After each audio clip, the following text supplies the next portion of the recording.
Antara misi Dajjal ketika dia keluar ialah menarik seberapa ramai manusia, khasnya umat Islam, supaya mengakui Dajjal ini tu Tuhan. Ini misi yang paling besar. Syaitan sedang bertungkus lumus untuk menyesatkan anak Adam, umat Islam. Kerja ini sudah bermula daripada dulu lagi. Bila keluar dari syurga, bermulalah dendamnya kepada anak Adam. Sekarang ni bila dah makin akhir zaman, makin dia bertungkus lumus. Apa fitnah-fitnah yang berlaku ketika ini kepada Islam ada kait dengan kerja setan laknatullah yang berusaha untuk menyesatkan umat Islam daripada jalan Rasulullah sallallahu alaihi wasallam. Kita bukan cakap teori, ini hakikat berdasarkan kepada hadis Nabi sallallahu alaihi wasallam. Cuma bila kita cakap bab fitan ni, kalau Allah tak buka pintu hati kita, kita akan tengok kepada skop logik semata-mata, tanpa kita mengaitkan dengan ilmu akhir zaman. Ilmu dia ada dalam Islam, hadisnya ada, tetapi sayangnya umat Islam hari ini ramai tak percaya hadis Rasulullah sallallahu alaihi wasallam. Kait pada hari ini, Yahudi cuba meyakinkan umat Islam bahawasanya apa? Undang-undang mereka, sistem mereka, cara mereka yang lebih betul. Dengan cara yang apa? Dengan cara yang terang-terangan dan juga cara halus-halusan.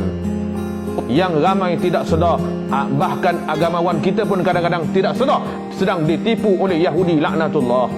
Sebab tu bila ada tok-tok guru yang cerita bab fitan, dia kata apa? Ni ustaz ni teori saja. Yang cakap tu siapa?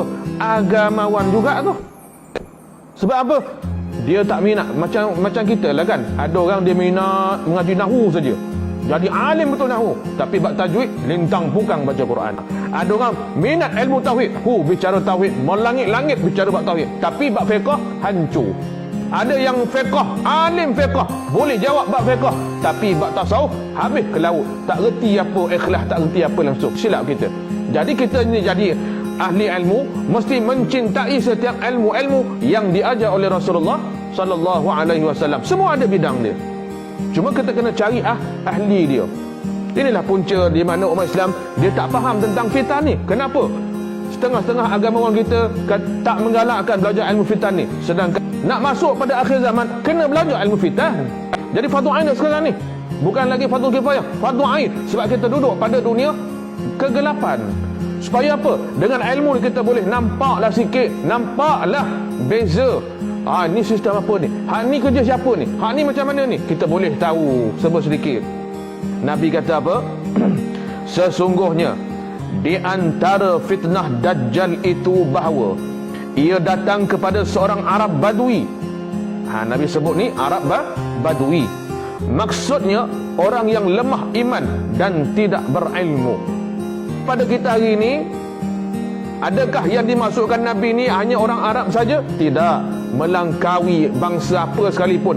Cuma Nabi sebut jahil dan tidak berilmu, tak nak mengaji. Lalai, orang yang tak nak mengaji, orang yang lemah iman, orang yang tak sembahyang, orang yang cuai pada agama. Bila Dajjal datang kepada dia, dia akan cakap, apakah engkau akan percaya aku ni Tuhan kalau sekiranya aku mampu menghidupkan ayah dan mak kau yang telah mati?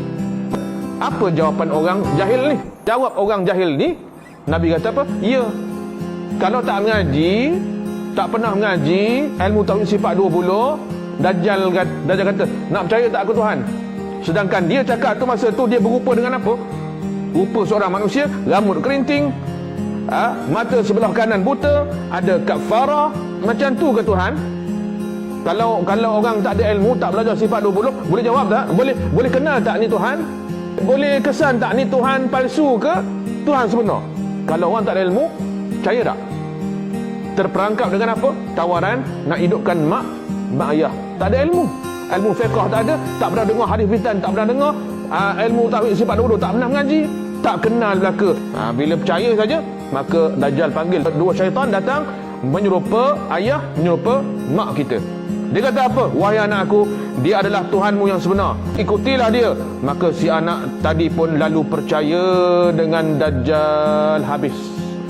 Hatta masa kita nak mati besok, diceritakan dalam hadis, masa kita nazak, ya, syaitan akan lupa mak ayah kita.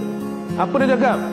Dia cakap dalam bahasa kita lah, bahasa kita bertutur dengan mak ayah kita masa hidup dulu. Macam mana cara kita bertutur dengan mak ayah kita? Yang ayah cakap apa? Wahai anakku, matilah dalam agama Yahudi. Sesungguhnya Yahudi itulah agama yang paling benar di sisi Allah. Mak datang, wahai anakku, macam mana mak kita ni cakap dengan kita, bahasa itulah dia akan gunakan.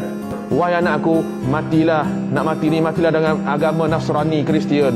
Inilah agama yang paling benar. Jadi kalau iman kita kuat, tertolaklah benda itu. Setengah ulama kata syaitan tidak akan dapat masuk ke alam 50-50 bagi orang yang saleh. Allah Ta'ala tak izinkan. Tapi orang yang masa hidup dulu dia cuai nak mengaji, ajak datang mengaji tak nak, jika orang panggil orang jahil lah, tak nak, tak suka pada agama, tak suka pada bidang ilmu, dia akan lalui benda ni. Tak ada siapa yang boleh tolong masa tu melainkan apa dia? Iman kau lah. Tapi kalau iman tak ada, lemah, tak boleh. So silap mati dalam keadaan apa dia?